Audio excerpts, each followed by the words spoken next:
No se trata de cuánta información entre por tus oídos, sino de cuánto aumente tu perspectiva. Radio Beat. Una mente que escucha nunca vuelve a su tamaño original. Radio Beat. Hola, ¿cómo están? Aquí comienza Radio Beat, el programa institucional de la UTN Facultad Regional Mendoza. Podés escucharnos por el 94.5 del dial o también por internet en fmutn.com.ar. Nuestro programa Radio Beat queda subido también en formato audiovisual en el canal de YouTube de la radio, que es FMUTN 945. Hoy vamos a entrevistar a una egresada de nuestra facultad, una licenciada en sistemas, que tiene una vocación, además de escritora. Es la licenciada Alejandra Dorra, pero el seudónimo como escritora es Ainé, y nos va a hablar de la saga que ha escrito y que va a presentar este viernes en el Museo de Arte Moderno, titulada Perdón por ser virtuosa. Hola, Ainé, ¿cómo estás? Hola, Nancy. Bueno, encantada de estar en tu programa, en Radio Beat, en ese tan querido espacio de lo que yo siempre llamo entre mis íntimos mi facultad, porque pasé Exacto. muchos años muy hermosos en la UTN, así que encantada de estar con ustedes y buenas tardes a los oyentes. Bueno, Ainé, contame un poquito sobre el libro. Sabemos que se trata de la vida de Felicitas Guerrero. ¿Quién era Felicitas Guerrero? Tiene un lado histórico, pero quería saber si también está ficcionado. Contame un poco cómo empieza este trabajo que vos haces recabando información para poder hacer tu obra. Bueno, Felicitas, para la gente que no la conoce, fue una mujer real que vivió uno de los dramas pasionales más impactantes de la segunda mitad del siglo XIX en el Buenos Aires colonial. Ella pertenecía a una familia, en principio de clase media, era la mayor de 11 hermanos, y su papá, don Carlos Guerrero, un español muy ambicioso, vio en ella, que Felicitas, las odas de la época la describen como que era una mujer muy hermosa, con una belleza muy particular. Es más, le decían la mujer más hermosa de la República, con los años, ¿no? Cuando creció, vio en ella la posibilidad de subastarla, como hacían en aquella época, no como subastaban a los esclavos, pero sí ofreciéndola en los salones. Claro, para conseguir salones marido. Porteños, para que algún hombre acaudalado se fijara en ella. Eso era común en esa época. Exactamente. Era algo, los matrimonios arreglados eran muy comunes. Sí, con chicas muy jovencitas, a veces con sí. hombres muy mayores. Exacto, este señor con el que a ella la acomodan, digamos, era uno de los terratenientes más importantes, con una de las fortunas más cuantiosas del virreinato del Río de la Plata, don Martín de Álzaga Pérez, que además era mayor que el padre, como un detalle, digamos, no menor. Exacto, no menor. Y, bueno, más esto, allá perdona, de que Inés, ¿dónde se desarrolla? ¿En qué lugar de la Argentina? La historia. La historia se desarrolla en Buenos Aires, en lo que es hoy el centro neurálgico de la capital federal, porque Felicita su infancia y su adolescencia la pasa en la casa de sus padres, que está aún en pie en la calle México, al 300 y pico del barrio de San Telmo, que en aquella época se llamaba San Pedro, Telmo y Montserrat. Que esto está a unas cuadras de la Plaza de Mayo. ¿Y de qué año estamos hablando ahí? Ahí estamos hablando, la historia de ella transcurre desde los últimos años de la gobernación de Rosas hasta la presidencia del maestro sanjuanino Sarmiento, del presidente Sarmiento.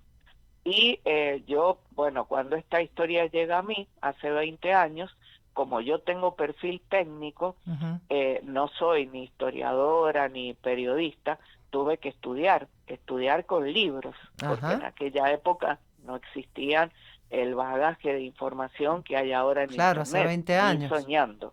Claro. ni soñando. Ujú, Había algunos blogs que hablaban sobre el chisme de su vida, que ujú. decían que era hermosa, que la habían casado con un hombre muy mayor y que eh, la habían asesinado. Y a mí me parecía como muy injusto que a una mujer la recordaran nada más que por eso, a lo Claro. largo de la historia, Ujú. digamos, argentina. Bueno, por eso, Entonces yo, perdona, Inés, pero por eso vos empezaste sí, diciendo que fue la protagonista de uno de los crímenes pasionales más resonantes, al de uno de menos los dramas de los dramas pasionales, pasionales. porque no es solamente el asesinato de ella lo importante en su vida, Ujú, sino todo lo que ella se tejió alrededor de su vida y lo ujú. que ella deja como legado a la historia argentina, que ahora hay comunidades, hay blogs, hay de todo, Sí, pero cuando sí. yo empecé a escribir había solo un libro escrito en honor a ella y que narraba, era una narrativa histórica con esto que te acabo de decir. Es más, Claro. lo leí, tomé un par de datos, pero como yo después me contacté con descendientes, estudié por mi cuenta, visité locaciones, Ajá. los primeros años gesté un primer tomo que lo presenté en algunas locaciones como el Castillo Guerrero en Domcilar, en el partido de San Vicente en Buenos Aires, Ujú, que era su dueña era una de las sobrinas nietas, Josefina ah, Guerrero, ajá. sobrina nieta de Felicita, que ella fue una de las colaboradoras intelectuales más importantes que yo estuve Ujú, en los primeros años de mi obra, y después que yo presenté allí y difundí en varios lugares y fue tomado como basamento mi trabajo, eh, decidí reabrir los archivos en el 2015 y engrosar, aumentar, ahí ya empecé a caminar el campo, porque ujú, Felicitas desarrolla su vida entre lo que es hoy Ciudad de Buenos Aires y las estancias que hereda de su marido, que para que la gente más o menos se ubique, que yo todo esto lo cuento en mis presentaciones, de los 32 millones de hectáreas de tierra que tiene Buenos Aires, toda la provincia, Felicitas hereda 75.000, 77.000 aproximadamente, que ujú. hoy son varios partidos Claro. de la provincia de Buenos Aires.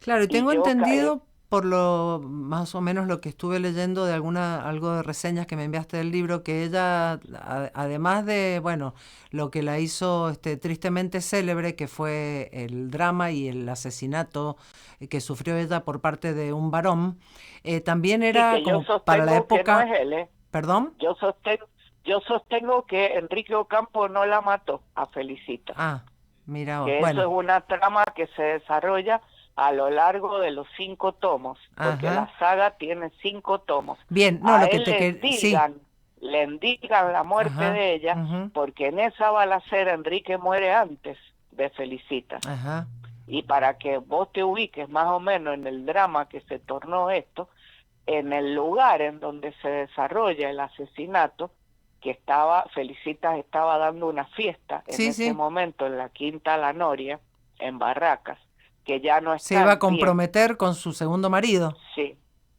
no, nunca se casó con él, era el que era su novio en su ese novio. momento, Ajá. Samuel Sáenz Valiente. Bueno, en ese momento la quinta estaba llena de personas, de ilustres, porque esta historia la protagonizan las familias patricias argentinas, Claro. los Ocampo, los Montes de Oca, los Sáenz Ujú, Valiente, los Guerreros, los ujú. Cuetos, los Casares Murrieta, o sea, son todas familias de lo que se llamaba la creme de La Buenos creme. Aires, Sí, de que en ese realidad son los momento. Sí, sí. terratenientes que vinieron a quedarse con las tierras que tenían los aborígenes, ¿o no? Sí, sí, bueno, y eso hay toda una disputa entre hay bandos a favor y en contra Ujú, aún hoy. Yo hago un par de escenas en una reunión en una estancia de Samuel, que eso está en el tomo 4, ujú, en donde yo hablo de la previa a la campaña del desierto que realiza el posterior presidente Roca, ujú, porque Felicita fallece antes de la campaña del desierto, pero ujú. yo hice todo en lo que fue la segunda parte de mi investigación. A partir del 2015 yo empecé a formar parte de comunidades de Felicitas en Buenos Aires, Y ahí me contacté con historiadores, con periodistas, con fans de la historia de ella, y me invitaron a presentar mi obra Bien. en Chascomús, en Castelli, en Lezama, en General Madariaga, en el Partido de la Costa, en Pinamar, en Villa Gesell, que son todas tierras. Pinamar no, perdón, Villa Gesell no, porque Gesell lo creó Carlos Gesell, pero ahí está el límite de las tierras con Felicitas. Entonces ahí yo me contacté con lugareños, descendientes de personas que habían trabajado los establecimientos de los Álzaga Guerrero. O sea, vos ahí te empapás de lo que es no la historia oficial, que es la que te cuentan en los libros, porque a nosotros en la escuela nos cuentan una historia que cuando vos empezás a investigar en gran parte no es verdad, o es incompleta.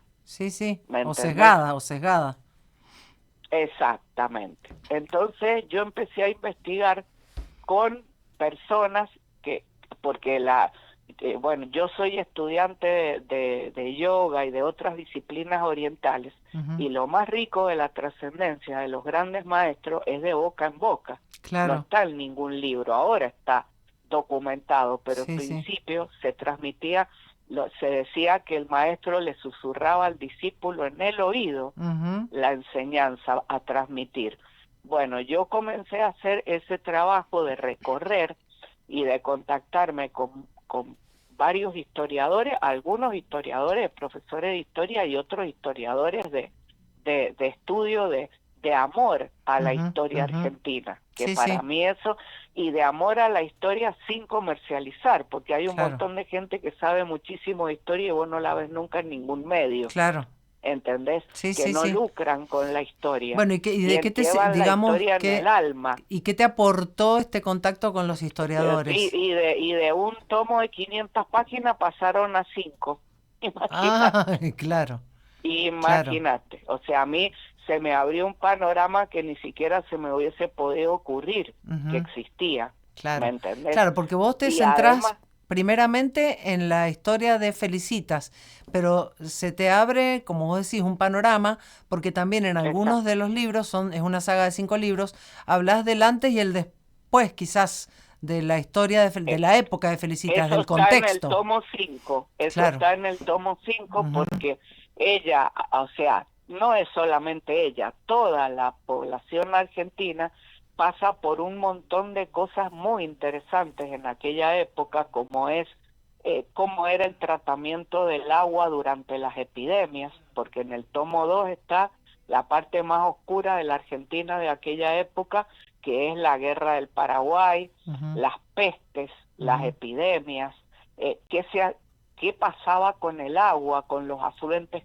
cloacales, qué sucedió durante la pandemia de fiebre amarilla. Yo tuve que estudiar, por ejemplo, un dato, que está todo esto entre el tomo 2 y el 3, se inauguran ramales de trenes para poder sacar los cadáveres de la ciudad, porque la gente pobre moría en las calles. ¿Y eso en qué año era? ¿O qué década? 1868, 69, 70.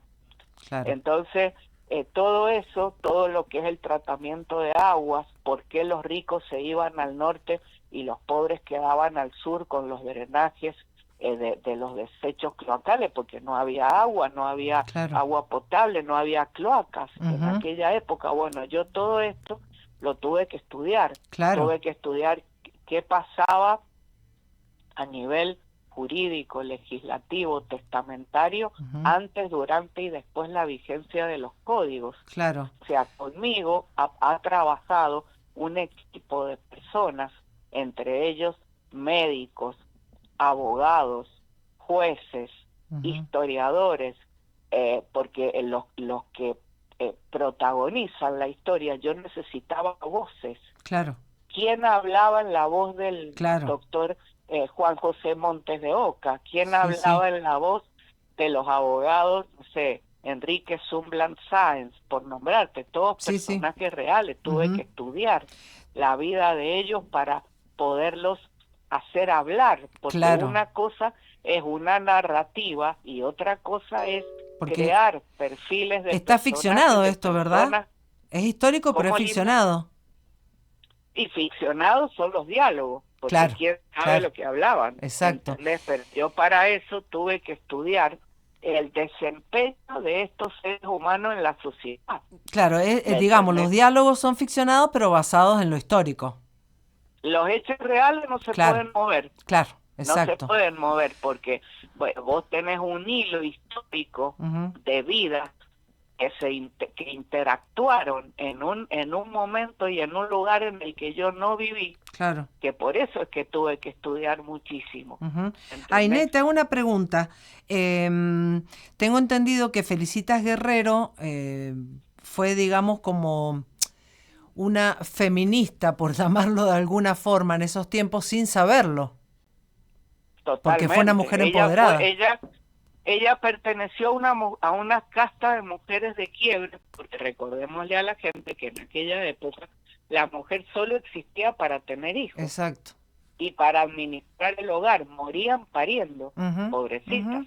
10, 11, 12, 13, 9, depende de lo que les diera el cuerpo, Claro. ¿entendés? Sí, sí. Y ella introduce en su familia, porque dentro de sus 11 hermanos habían varias hermanitas menores, ella era la mayor, la corriente de pensamiento que ya estaba en Inglaterra y en Francia, que venía de Europa, que ya se estaba introduciendo en la Argentina, de que la mujer podía hacer otras cosas, Ujú. además de parir casarse y de y tener ocuparse de la hijos. casa.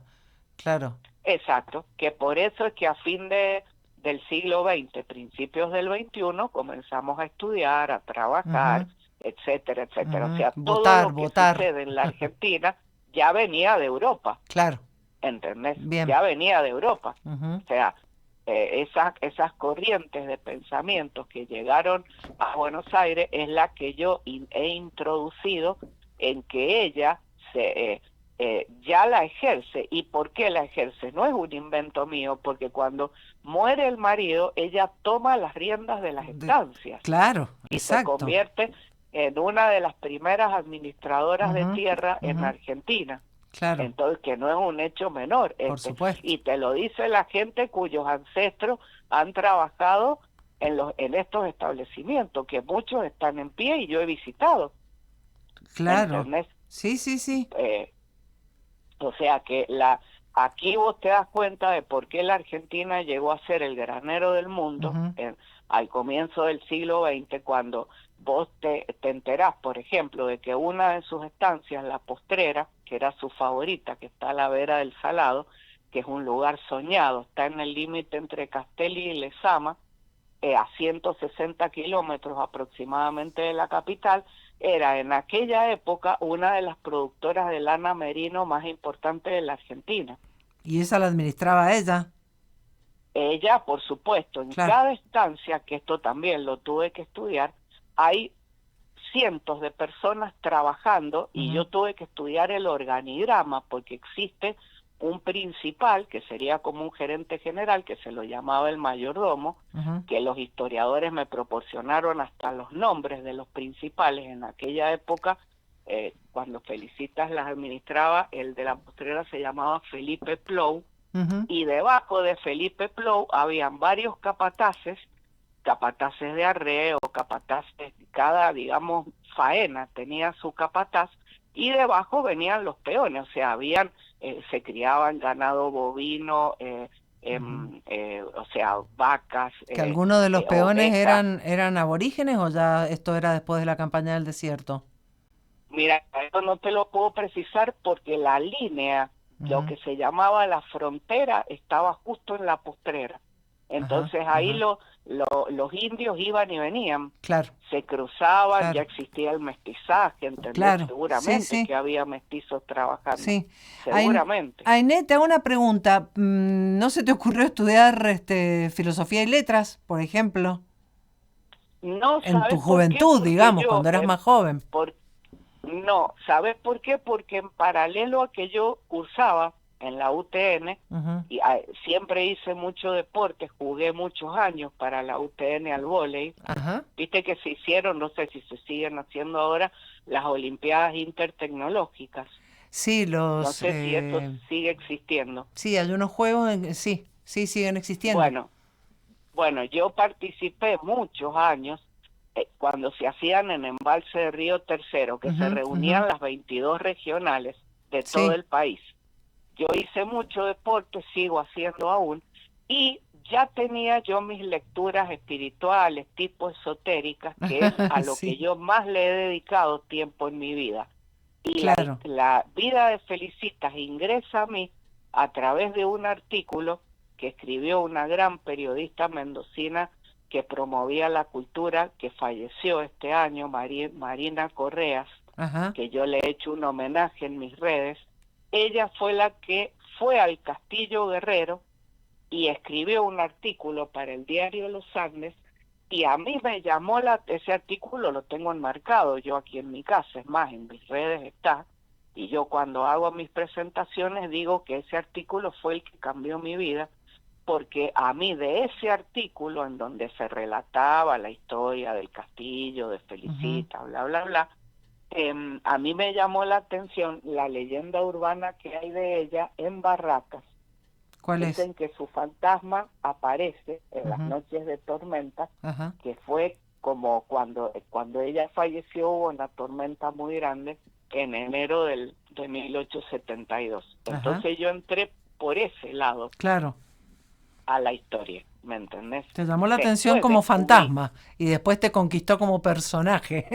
Exactamente, así comienza, porque hay tours en Buenos Aires, como ahora, ¿viste lo que se hacen acá en los cementerios? Sí, sí. Que se hacen los tours nocturnos, que ahora está muy en boga el de la capital. Sí, sí. Bueno, allá en Buenos Aires hay muchos tours nocturnos, y uno de ellos pasa por la iglesia, porque en el lugar donde a ella la mataron, en honor a ella, sus padres edifican una iglesia preciosa que está en la calle Pinzón e Isabel la Católica, frente a la Plaza Colombia, para que la gente se ubique, está a 7 cuadras de la Bombonera, de la cancha de Boca Juniors, y ahí en ese lugar comienza y termina mi saga literaria. Bien, Ainé, te quiero hacer una pregunta, porque estamos hablando de que ella fue asesinada. ¿Fue asesinada por un pretendiente? Eso fue lo que un pretendiente amoroso. Transcurrido en la historia. Eso es lo que ha transcurrido en la historia, que Enrique Ocampo la mató porque estaba despechado, porque siempre la quiso y ella se iba a casar con otro. Claro. Yo a lo largo de mis investigaciones he descubierto otra cosa, que es lo que yo voy silvanando a lo largo de toda la trama. Claro, porque yo estuve buscando y relatan que estaban en una tertulia familiar, por eso yo creía que era como el compromiso de ella con el novio que tenía, vos me decís que no, pero... No, yo no te dije me dijiste eso. Que no se casó, no. Que no se casó. No, yo te dije que ella, después que fallece don Martín de Álzaga, ella hereda todas las estancias. Y un tiempo después ella conoce a otro terrateniente de su misma edad, que es Samuel Sáez Valiente, y cuando ella va a anunciar su compromiso con él, aparece Enrique, y a él le endilgan la muerte de ella, porque hay una balacera, y Enrique muere al instante. ¿Entendés? Entonces, qué cómodo es endilgarle al que ya se murió la muerte de ella. Entonces, a lo mejor no fue un femicidio. Es que eso es lo que ha trascendido, porque es lo que le conviene a todo el mundo. Mira vos. Yo tuve que estudiar con peritos. ¿Por qué decís que le conviene a todo el mundo? Porque el muerto Enrique, que le conviene a todo el mundo que él la haya matado. Claro, para digamos un perejil, como un perejil sería. Exactamente, un perejil. Yo tuve que estudiar qué pasaba cuando había una balacera, qué sucedía cuando llegaba el comisario, el juez en lo criminal que estaba de turno, que hacían los oficiales, porque en aquella época no habían huellas dactilares. Claro. No había absolutamente nada, ¿entendés? Entonces yo tuve que estudiar para armar esas escenas, que son varias. Claro, y sí, son 5 tomos. Varias. No, ¿me En podrías el decir tomo ya? 5, Sí. sí, quería. No, te decía para que ya vayamos cerrando, si nos podés nombrar Sí, los títulos de los 5 tomos y perfecto. La saga se invítanos a llama la, perdón, invítanos a la presentación que va a ser el viernes Del 5 Viernes. de Sí, septiembre.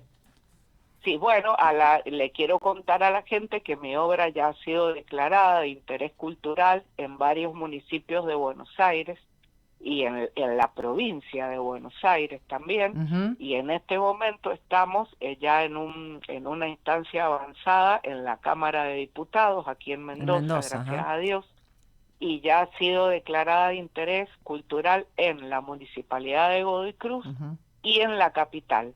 Y Bien. este viernes presento en el Museo de Arte Moderno, que es un espacio bellísimo que Ujú. está detrás de la fuente de La nuestra plaza, fuente hermosa ahí en Plaza Plaza Independencia, Independencia. en la biblioteca Ricardo Tudela a las Ujú. 18:45. Es un evento con entrada gratuita Ujú.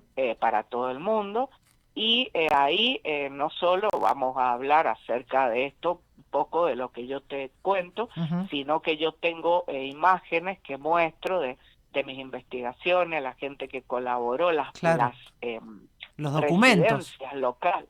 Claro, claro, todo el proceso y además vamos a hacer una pequeña escenificación de amateur con amigas mías que se han Ajá, ofrecido qué lindo. dos Una, escenas dos cruciales escenas. que son del tomo 2 Ujú. entre Don Martín de Álzaga, Carlos Guerrero y Felicitas. Ujú. Y después vamos a cerrar con danzas tradicionales de esa época, con una pareja de bailarines profesionales folclóricos. Viste que Ah, Mendoza folclore. tiene los Ujú. bailarines profesionales, yo cada vez que voy a las fiestas de la vendimia me Sí, saco el sombrero de son todas, de las fantásticos. departamentales, de Sí, todas. sí, Así totalmente. que bueno, Hay mucho talento, hay sí, mucho talento. eh, exacto, Bueno, mucho escúchame, talento que Ainé, bueno, sí, mi amor. está escrito cuando lo subimos a YouTube, pero para los oyentes, decinos cuál es tu Instagram, por si quieren contactarte.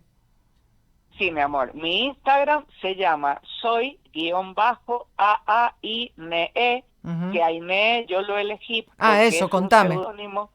Sí, yo estuve, digamos, buceando en mi interior mucho tiempo y estudiando mitología de diferentes tradiciones ancestrales y este seudónimo, que es el que a mí más me conmovió, Ujú. significa resplandor en galénico. Y mis redes están todas así. Soy _Aine en Ujú. Instagram, Ujú. en YouTube también, que voy a compartir cuando ustedes me pasen este audio. Tal cual. Mi página se llama ine.com.ar. Ujú. Toda la saga está registrada con este seudónimo y bueno, y mi sueño es el de todo artista, ¿no? Que bueno, los artistas siempre soñamos porque tenemos un Sí, poco los pies fuera de esta tierra, de que soñamos esto y a llegue a pulmón. alguna... Soñamos y a a eso, pulmón. Eso quería también que lo exacto, recalcaras, que ha sido un trabajo muy a totalmente. pulmón lo tuyo. Y no, y las ediciones que son todas las solvento yo. Vos sabés Claro, lo que vale un libro, claro. hacer un Sí, libro, sí, una sí, sí. fotocopia, o sea, Sí, no hace totalmente. falta, no hace falta explicarte mucho Ujú. más. Ujú. Así que yo los Bueno, invito me decías a que, que me perdón, te sigan, interrumpí, que tú soñás como todo artista, ¿con qué? que esto llegue, yo lo he ofrecido a varios cineastas mendocinos, viste que Ajá, acá hay qué un bueno. emprendimiento muy grande, yo me he criado frente a lo que era Filmandes, Ajá, ahí ajá, en Godoy en Cruz, Godoy porque Cruz. nací en Godoy Cruz, la casa Ajá. de mis padres está frente a donde era Filmandes, que se Ujú. filmaron tantas películas acá, en Claro. la década del 40, del 50, Y y sí, Mendoza sí, formó era parte también de la una meca, plaza totalmente elegida, con totalmente, equipamiento, con todas las totalmente, condiciones sí. requeridas para filmar. Totalmente. Bueno, yo lo he ofrecido a varios cineastas. No es fácil llegar a los altos estratos de la cultura, te aclaro, Pero, porque perdón, me también parece, o han medio reflotado un clúster de Film Andes, tengo sí, que está entendido. allá detrás el Cerro de la Gloria. Claro, exacto. Sí, sí, sí, Ujú. sí, yo ando Ujú. siempre por allá caminando porque doy clases en la Uncuyo, pero no es fácil llegar a los cineastas. ¿Por qué? Porque hay que tener contactos Claro, para todo esto. y sí. ¿me entendés? Hay que tener contactos políticos y Como demás. todo, exacto, como en todos Todo. lados. Sí, querida, como en todo. Así que bueno, yo estoy pujando, haciendo, y es sin prisa, pero sin pausa. Así Está que bien. bueno, esta presentación, la del viernes próximo, a las 18:45, que es un lugar muy bonito, a mí me parece que han remodelado espectacular, y bueno, y es una opción más que todos los artistas mendocinos ofrecemos a la gente. Así que En el ojalá Museo de puedan Arte ir. Moderno, en Plaza Independencia, con entrada libre y Exacto. gratuita. Exacto, querida. Estás invitada, están todos Bueno, invitados. muchas gracias. Y bueno, les agradezco muchísimo por esta oportunidad, y en No, breve gracias a ya vos. iré en persona para conocerlos y demás. porque, Bueno, sí, ahora estás un la poquitito mal de salud, por eso lo hicimos telefónico. Sí, Pero lo sí, veníamos, lamentablemente. lo veníamos posponiendo hace bastante porque, bueno, por Sí. una cosa o por otra, hace como 2 semanas que yo no podía hacer el Radio Beat por cuestiones laborales de mi trabajo en prensa acá en la facultad. Así que, bueno, Así finalmente se dio. Así es. Bueno, mi vida, muchísimas No, gracias. de nada. Los invito a que me sigan en las redes, soy Ainé, y bueno, y estamos en contacto Por como supuesto. siempre para lo que necesiten. Por supuesto, lo mismo digo. Sí. Muchas y gracias. Si alguien quiere adquirir mis libros, me contacta por las redes porque los Perfecto. vendo yo. Perfecto, Así que, buenísimo. Bueno, Ainé, fue un gusto muchas tenerte. Gracias, encantada de estar con ustedes. Muy bien, bueno, gracias a vos. Era la escritora Ainé, que es un seudónimo, es la licenciada Alejandra Dorra, egresada del sistema de nuestra facultad, pero con mucha experiencia y mucho como escritora, y que lo va a presentar, como ya dijimos, el viernes. Y así pasó otro Radio Beat. Estuvo en la operación técnica de audio y video Ariel Butini. La coordinación de la radio está a cargo de Adrián Prado. Mi nombre es Nancy Sabatini. Les agradecemos mucho por habernos escuchado y nos reencontramos la próxima semana. ¡Chau! No somos ni el principio ni el final. Somos la transición.